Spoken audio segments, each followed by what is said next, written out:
Բարև ձեզ, եթերում օրվա ամփոփումն է, ձեզ հետ է Արփինե Նավասարդյանը։ 19:00-ի դրությամբ առանձնացրել ենք հետևյալ լուրերը։ Նիկոլ Փաշինյանն ու Իլհամ Ալիևը կմեկնեն Աբու Դաբի, որտեղ փետրվարի 4-ին նրանց կհանձնվի Զայեդ մարդկային եղբայրության մրցանակը։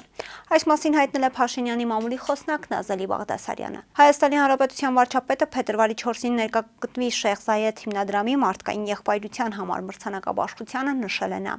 Հիշեցնենք, կառավարությունից հունվարի 19-ին հայտնել էին, որ Հայաստանի ու Ադրբեջանի ղեկավարներն արժանացել են Զայեդ մրցանակի։ Մարդկային եղբայրության մրցանակի գլխավոր քարտուղար Մուհամմադ Աբդեսալամը այս համատեքստում ընդգծել է Նիկոլ Փաշինյանի շարունակական, հետևողական եւ սկզբունքային ջանքերը ուղղված խաղաղության հաստատմանն ու ամրապնմանը։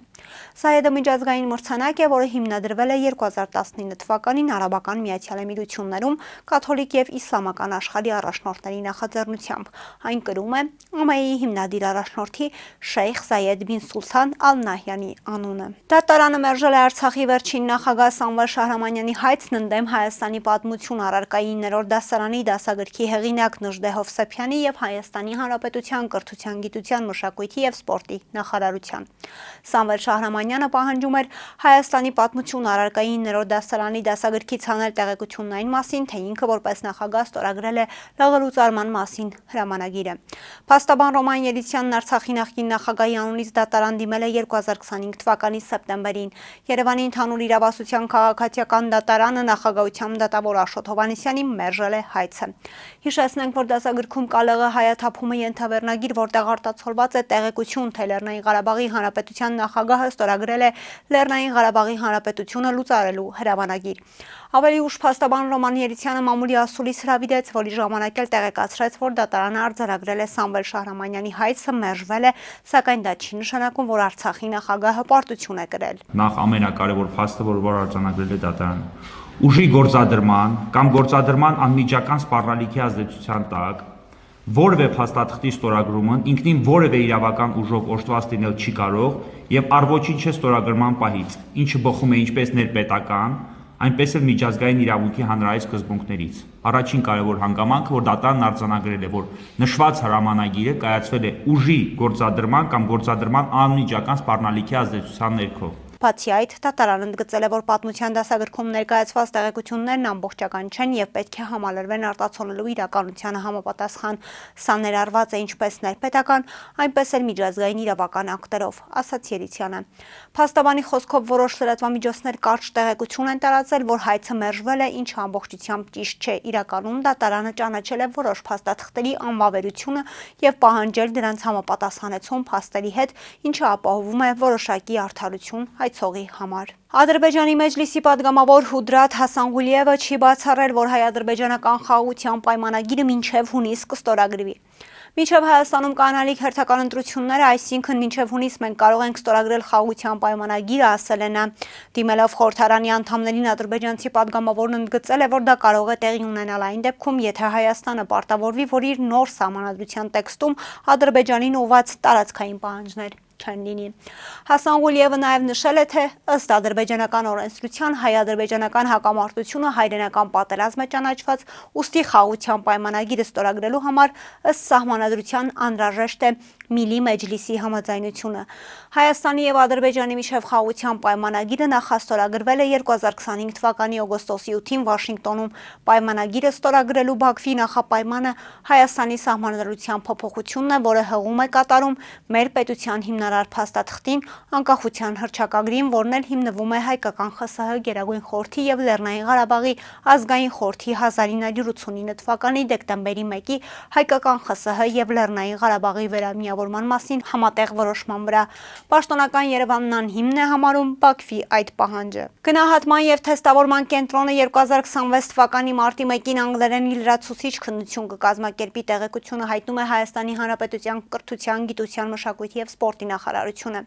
Հունվարի 31-ին 2026 թվականի միասնական քննությունների առաջին փուլում 53 քննական կենտրոններում ավելի քան 7000 դիմորդ քննություններ հանձնել օտար լեզուներ առարկայից։ Սոցցանցերում բազմաթիվ ծնողներ ու դիմորդներ հայտնել հայտնել են քննական թեստերում սխալների, քննական կենտրոններում աղմուկի ու քննության ընթացքը հսկողների կոպիտ վերաբերմունքի մասին։ Ավելի ուշ հայտնի դարձավ, որ օտար լեզուների միասնական քննության ժամանակ մի քանի քննական կենտրոնում տպագրական սխալ է հայտնաբերվել անգլերենի 2-րդ և 4-րդ տարբերակներում։ 2026 թվականի հունվարի 31-ին անցկացված անգլերեն առարկայի միասնական քննության որոշ թեստերում արձանագրվել է տեխնիկական խոտան։ Հաշվի առնելով, որ քննասենյակներում ստեղծված իրավիճակը կարող էր որոշակի ազդեցություն ունենալ դիմորդների քննական արդյունքի վրա, ԿԹԿ-ն 2026 թվականի մարտի 1-ին կկազմակերպի անգլերեն առարկայի նոր քննություն։ Քննությանը մասնակցած բոլոր այն դիմորդները, որոնք համաձայն չեն իրենց քննական արդյունքի հետ, կարող են մասնակցել նոր քննությանը, անկախ իրենց թեստի տարբերակից կպահպանվի բարձր միավորը, ասված է ԿԳՄՍՆ-ի հաղորդագրությունում։ Դիմորդները, որոնք ընդունում են իրենց քննական արդյունքը, կարող են պահպանել այն չմասնակցելով նոր քննությանը։ Հայտագրման գործընթացի մասին լրացուցիչ տեղեկություն կտրամադրի ԿԹԿ-ն։ Կենտրոնի մամուլի պատասխանատու Խաչանուշ Գրիգորյանն ասում է, այս որոշումն ընդունել են աղմուկը դադարեցնելու համար։ Նիկոլ Փաշինյանի քաղաքացիական կին Աննա Հակոբյանը ֆեյսբուքյան գրառմամբ շնորհակալություն է հայտնել իր տարեդարձը շնորհավորողներին։ Սիրելի հայրենակիցներ, խորապես շնորհակալ եմ ձեր բոլորի շնորհավորական յուրաքանչյուր խոսքի համար։ Դրանք շատ կարևոր էին ինձ համար, շնորհակալություն, գրել է Փաշինյանի կողակիցը։ Աննա Հակոբյանի տարեդարձը փետրվարի 1-ին էր, նա դարձավ 48 տարեկան։ Օրագիր Նյուզը շրջել էր մայրաքաղաքի փողոցներում եւ անցորդներից հետաքրքրվել, թե ինչ կմաղթեն Աննա Հակոբյանին։ Մաղթանքներից մի քանիսը ներկայացնում ենք ձեր ուշադրությանը։ Այսօր Աննա Հակոբյանի ծննդյան օրն է, ինչ կմաղթեք նրան։ Բարի ախորժակ, ոչ մի բան իրան, ատենց, որ այս շատ ճոխ ենք ապրում, դրա համար էդի կմաղթեն իրան։ Առողջություն, ամենակարևորը, իհարկե առողջություն, հաջողություն, գործերին աշխարհին առողջություն։ Շտապ հեռացում, ուրիշ ոչ մի լավ բան։ Համենայն դեպս, որ խոսեմ, շատ վատ բաներ կցանկանամ, ավելի լավա չխոսեմ։ Լուրերը, թե Նիկոլ Փաշինյանը հավանություն է տվել ապրիլի 7-ին Երևանում ԼԳԲՏ համայնքի շքերթի անցկացմանը, չեն համապատասխանում իրականությանը։ Այս մասին հայտնել է Փաշինյանի մամուլի խոսնակ Նազելի Բաղդասարյանը։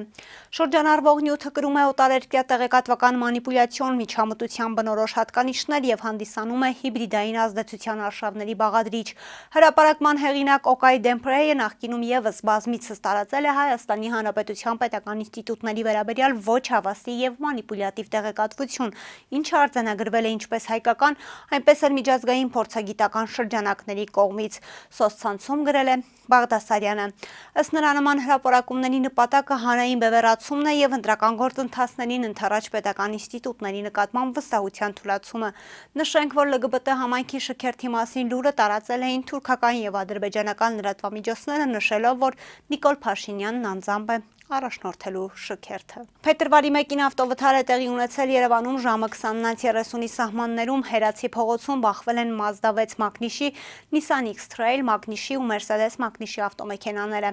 Ինչպես դեպքի վայրից հայտնում է ֆոտոլրագրող Գագիկ Շամշյանը, վթարի հետևանքով 2 հոգի, որոնց առաջինը օգնության են հասել քաղաքացիներն ու շտապ օգնության բժիշկները տեղափոխվել են հիվանդանոց։ Բժիշկները վիրավորներին մինչև հիվանդանոց տեղափոխելը տեղում առաջին բուժօգնություն են ցուցաբերել։ Վթարի փաստով քննչական բաժնում նախաձեռնվել է քրեական վարույթ, որտեղ էլ պարզվում է վարորդների, ավտոմեքենաների սեփականատերերի եւ վիրավորների ինքնությունը։ Կհանդիպենք վաղը, առողջ եղեք։